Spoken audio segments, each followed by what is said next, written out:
I'm still waiting for you to bring me that stone from the heavens. I know that I can make something powerful out of it. After fighting through the wretched droves of undead beneath the cathedral's 4th level,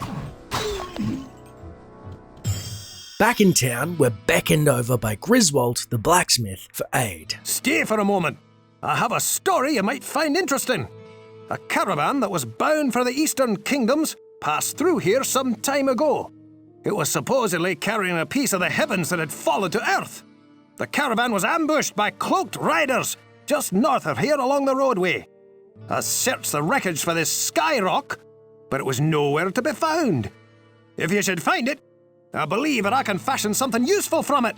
There are tales of powerful factions to the east, no doubt coveting a boon, such as a supposed sky rock, but cloaked riders whisking it away under the guise of night sounds like it has fallen into the clutches of the burning hells. Curious, we asked the townsfolk of anything they've heard of late, starting with Adria the witch. The Heaven Stone is very powerful, and were it any but Griswold who bid you find it, I would prevent it.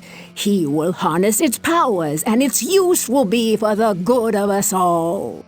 We understand that this rock must be honed for good, but what type of power would have Adria forbid anybody bar Griswold use it? Speaking of trustworthy, we see Farnham the drunk and query him on the matter despite his befuddled state, and he reveals. I used to have a nice ring. It was a really expensive one. Blue and green and red and silver. Don't remember what happened to it, though. I really miss that ring. That's great. You had a ring, but what about skyrocks? Seeking further clues, we then turn to the town elder, Deckard Kane, who says, Griswold speaks of the Heaven Stone that was destined for the enclave located in the east. It was being taken there for further study. This stone glowed with an energy that somehow granted vision beyond that which a normal man could possess. I do not know what secrets it holds, my friend, but finding this stone would certainly prove most valuable. Heaven Stone? We knew the rock was from the sky, but a stone that grants a seer-like vision? No wonder this meteorite is so coveted. But why now would the heavens impart such a valuable stone? Pondering this, we then see Pepin the healer, who warns. I don't know what it is they thought they could see with that rock, but I will say this.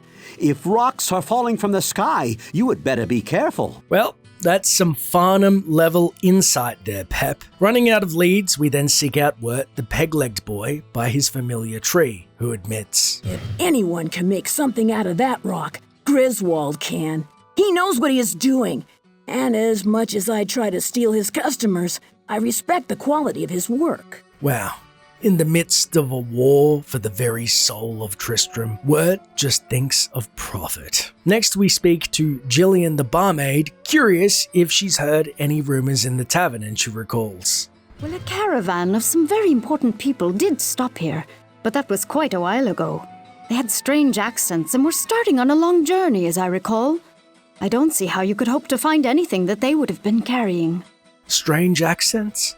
We don't know where in the east they could take this skyrock for study further, but the famous mage clans of the east could very well be the victims of the riders. Lastly, we see Ogden, the tavern owner, about the caravan, and he says, Caravan stopped here to take on some supplies for their journey to the east.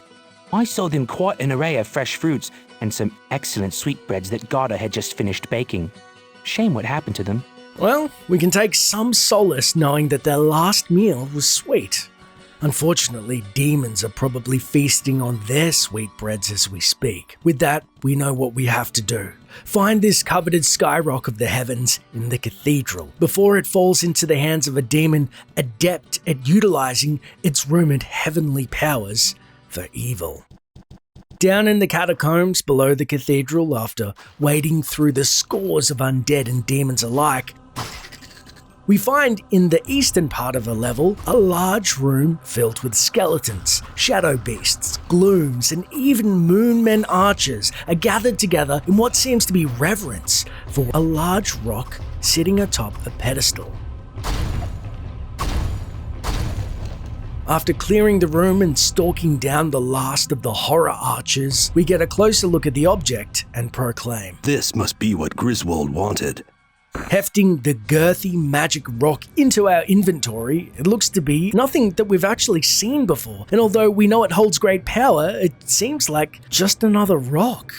Although looks are no doubt deceiving, we head back to Griswold, lugging the rock from the gloomy catacombs, and he states, Let me see that. Aye, it is as I believed. Give me a moment. Here you are. I arranged pieces of the stone within a silver ring that my father left me. I hope it serves you well.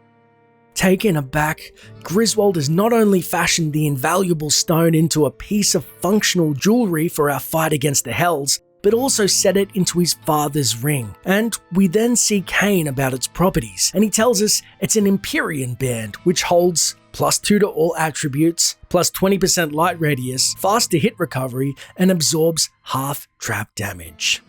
Although we may not see the future, it is at least brighter knowing that the forces of hell will not hold the Skyrock's power as long as we have a hand in the matter.